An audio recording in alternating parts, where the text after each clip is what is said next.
Bismillahirrahmanirrahim. Assalamualaikum warahmatullahi wabarakatuh. Sobahul khair, sobahun nur. Kaifa halukum? Alhamdulillah innana bi khairin. Alhamdulillah berjumpa lagi dengan Ustati dalam pembelajaran Al-Islam jilid ketiga ya. Pembelajaran pertama ini KD terakhir untuk materi PTS kita ya.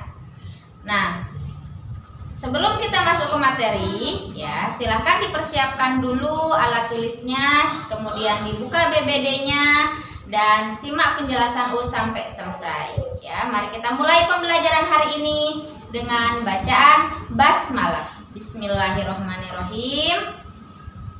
Oke, dipersiapkan. Pada kali ini kita akan belajar tentang sikap adil dan istiqomah ya.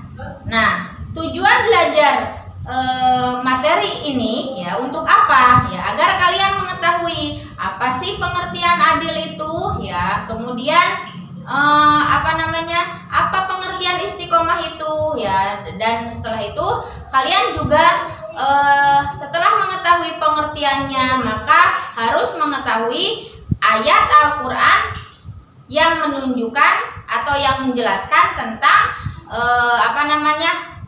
perintah kita bersikap adil dan istiqomah ya. Kemudian tujuan yang terakhir yaitu agar kalian juga mampu mengambil manfaat ya dari sikap adil dan istiqomah. Di sini ya kita belajar tentang adil terlebih dahulu.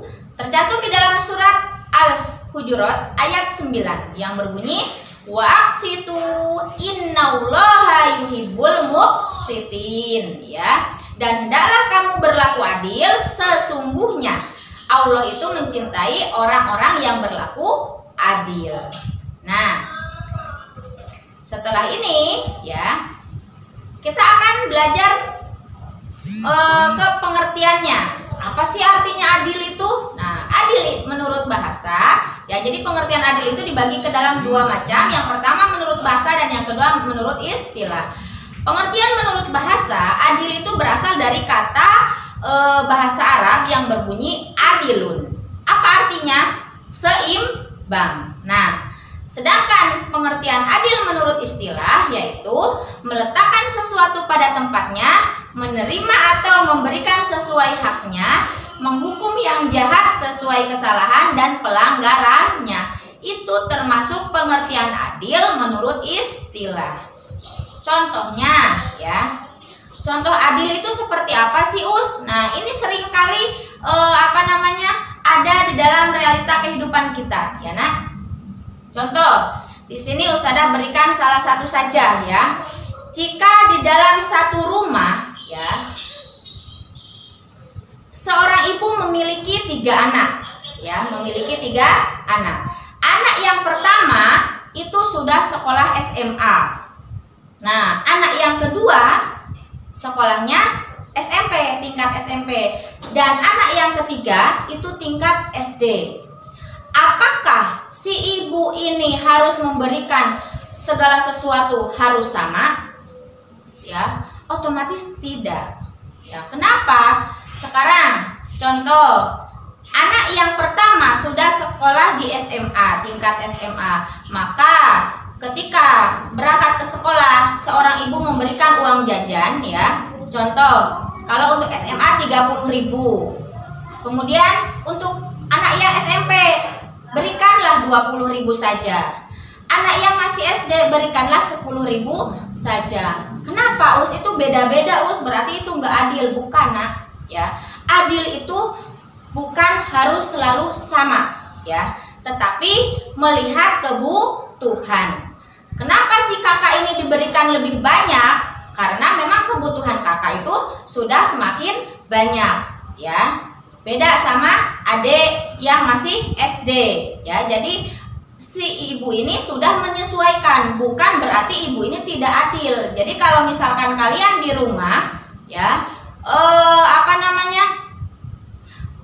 misalkan ada mamah yang lebih mengutamakan adiknya. Ya, mama saya selalu mengutamakan adik saya. Berarti mama itu gak adil ya bukan ya.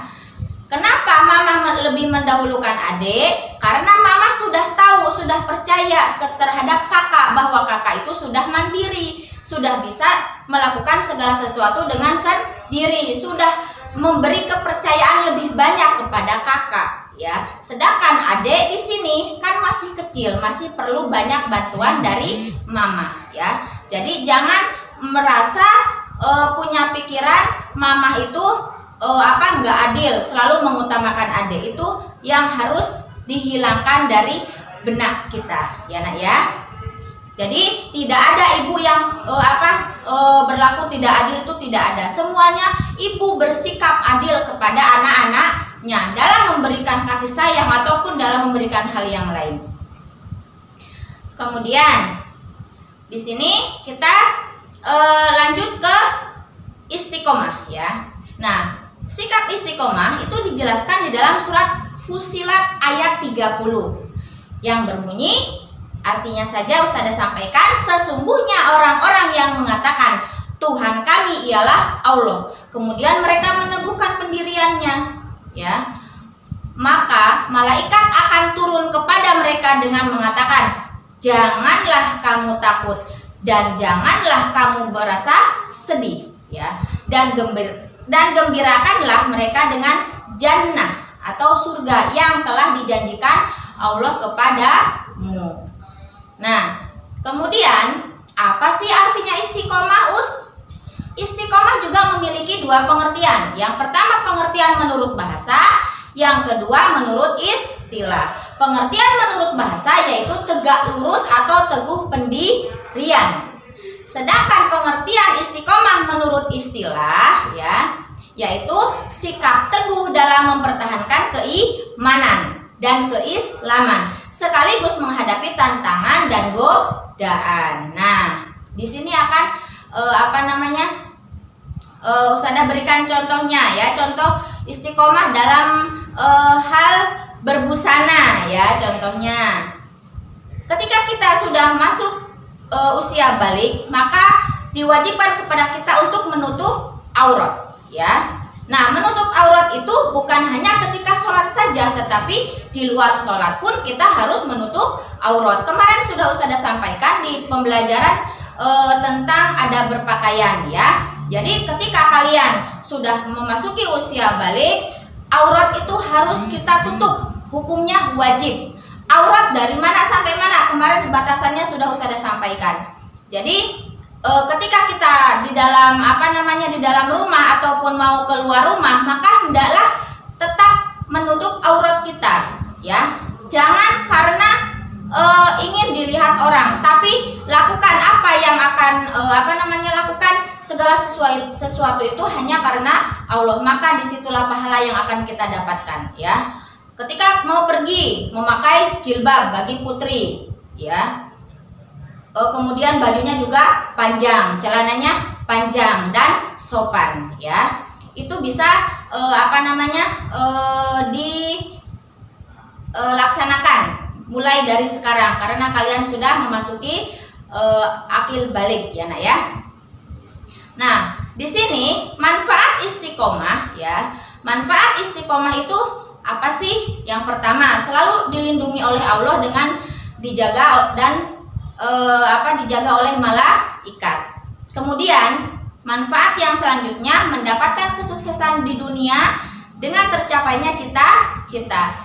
Kenapa bisa? Karena orang yang istiqomah itu ya selalu memiliki komitmen ya. Jadi saya harus sholat tepat waktu ya, menjaga sholat tepat waktu, belajar sudah mempunyai jadwal sendiri tanpa harus diingatkan lagi sama ayah dan ibu ya. Sudah istiqomah berjalan terus menerus setiap hari ya.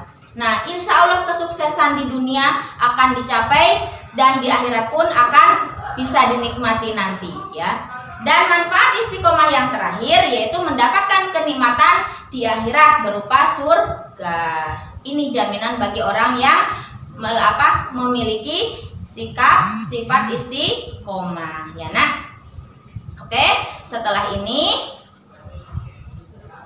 kemudian ada lagi dijauhkan dari rasa takut dan sedih ya.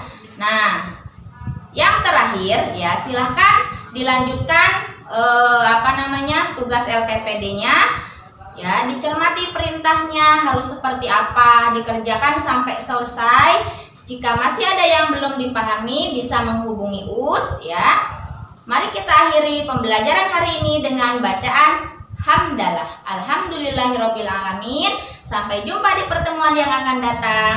Tetap semangat, sehat selalu ya nak. Wassalamualaikum warahmatullahi wabarakatuh.